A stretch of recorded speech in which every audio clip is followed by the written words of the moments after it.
Hello, my name is Hector Velazquez and welcome to another episode of GCSA 8 Inside the Shop. So today we have a really exciting episode for you. We're going to be talking about rollers. Yay?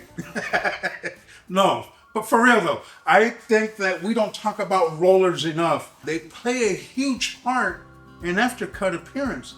I think they're pretty important. So let's get into it and let's get started. Hey guys, I'm Don Cotton, owner of Turf Ride. We're located in Andalusia, Alabama. Glad to be with you. Now we're going to take a really quick look at just very few rollers that you're going to come across out there in the market. And they're going to come in different shapes and sizes, made different materials. So we're going to take a close look at each and every one of these. Don, what is the main job of a roller? The rollers first maintains the height of cut. That's their main function, is to keep that bed knife and reel at a properly set height to cut. The aftercut appearance can be greatly affected by the type of roller that's being used. Okay, so the first roller we're going to look at is a steel roller, and this is a smooth steel roller. It is a hollow roller, so it has a very thin wall as far as the steel's concerned. So for the size of it, it's actually a pretty light roller. The only drawback is you're going to have some rust buildup. Next roller we're looking at is a polymer roller, and this is a grooved roller. As you can see, it has a steel inner core, and then the plastic is injected over it. And this one has some pretty deep grooves, which is going to penetrate the turf a lot more than your typical roller that's smoother. Normally you would see these on bigger cutting units.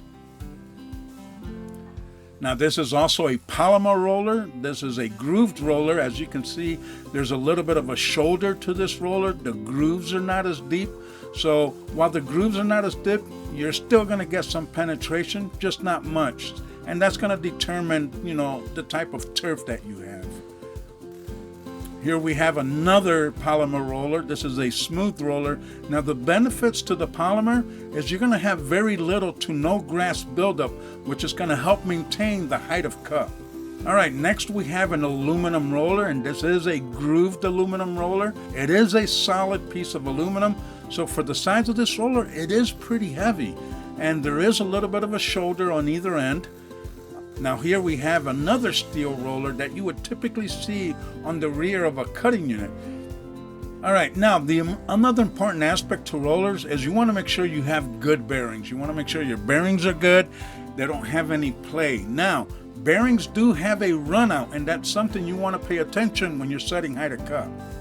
When you put that dial indicator, spin that roller, what kind of run out does it have? You can turn both rollers and watch that dial indicator. I'm going to say if you're getting more than 3 or 4 thousandths run out, you might better look and see, make sure the bearings are not gone bad, the manufacturer of the roller or maybe didn't hold tolerances. But let's make sure that we got as near zero run out as we can get with the rollers that we are using. Now the quickest way to check your run out, or one good way to check your run out, is you install your height of cut gauge and just spin that roller. See how much deviation you have. If you have any more than 3 to 5, then your bearings might need replaced. And there are tools out there in the market that's going to help you effectively replace these bearings on these rollers without having to take the roller and put it on a vise and taking a chance on ruining the roller. Well, I hope we learned something here today as far as rollers are concerned.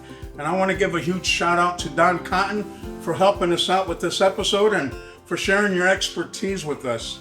Hopefully we've learned now that how rollers may affect our aftercut appearance, and we can start making better choices when we start seeing something that maybe we don't like out there on the turf. I want to thank you for joining me here today on GCSA 8 Inside the Shop, where we're helping technicians one wrench at a time.